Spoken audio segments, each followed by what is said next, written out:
प्यारे बच्चों, मरहबा kids cartoon stories में खुश आमदीद। आज की कहानी स्टार्ट करते हैं। आज मैं आपको एक बहुत ही दिलचस्प बर्फ का शहजादा उसकी कहानी सुनाऊंगी। तो चलिए स्टार्ट करते हैं।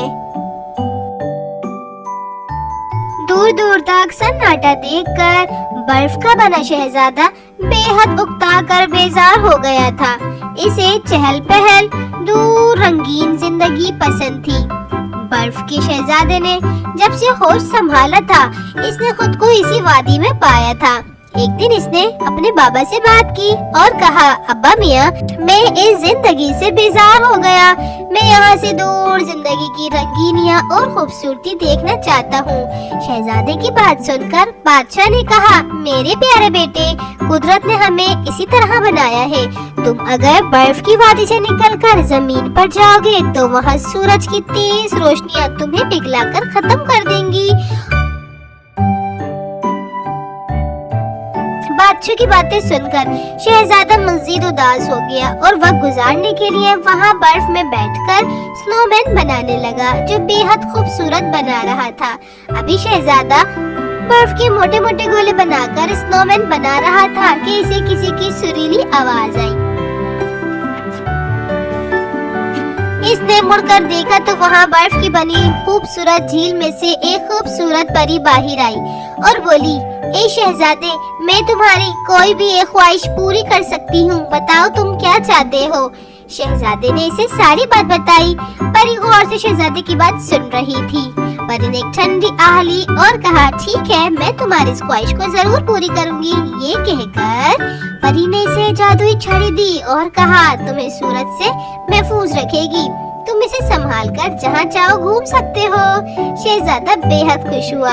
अगले दिन वो अपने बाबा से इजाजत लेकर सफर पर रवाना हो गया।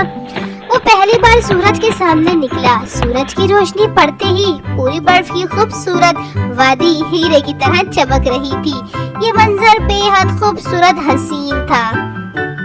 वो सामने खूबसूरत मंजिलें तय करता हुआ गुजर रहा था कि अचानक इसके सामने एक पानी की नदी आई। शहजादे ने सोचा, मैं इस नदी को आराम से पार कर लूंगा। चुनांचे वो आगे बढ़ने लगा, मगर ये क्या, अचानक इसके घोड़े का पांव फिसला और वो बुरी तरह शहजादा और घोड़ा दोनों पानी में जा गिरे। शहजादे को तो तैरना ही नहीं आता था। वो जोर जोर से शोर मचाने लगा, बचाओ बचाओ, खुदा के लिए कोई मेरी मदद करो, खुदा के लिए कोई तो मुझे बचाओ। इसकी जोरदार आवाज से करीब में रहने वाली एक खूबसूरत लड़की, जिसका नाम नीलम था, इसने अपनी जान की परवाह किए बगैर पानी में छलांग लगा दी। डूबते हुए शहजादे को बचाने लगी। कुछ ही देर में वो शहजादे को पानी से बाहर निकाल लाई। शहजादे ने इसका दिल से शुक्रिया अदा किया और ये कहा कि तुम मेरे साथ मेरे महल चलो। शहजादे ने नीलम को बादशाह से मिलाया और सारा किस्सा सुनाया। बादशाह ये सारी बातें सुनकर नीलम को बेहद इनामात से नवाजा और कहा, क्या तुम मेरे बेटे से शादी करोगी। नीलम का तो दुनिया में वैसे भी कोई नहीं था। यूं इस तरह बादशाह ने शहजादे की और नीलम की शादी कर दी और वह सब हंसी खुशी रहने लगे। प्यारे बच्चों, इसी तरह की मजे मजे की कहानियाँ सुनने के लिए वीडियो को लाइक और चैनल को सब्सक्राइब करना हरगिज न भूलें। अगली कहानी का इंतजार कीजिए। जब तक अपना बहुत ख्याल रखिए। मुझे दीजिए इजाजत। अल्लाह हाफिज।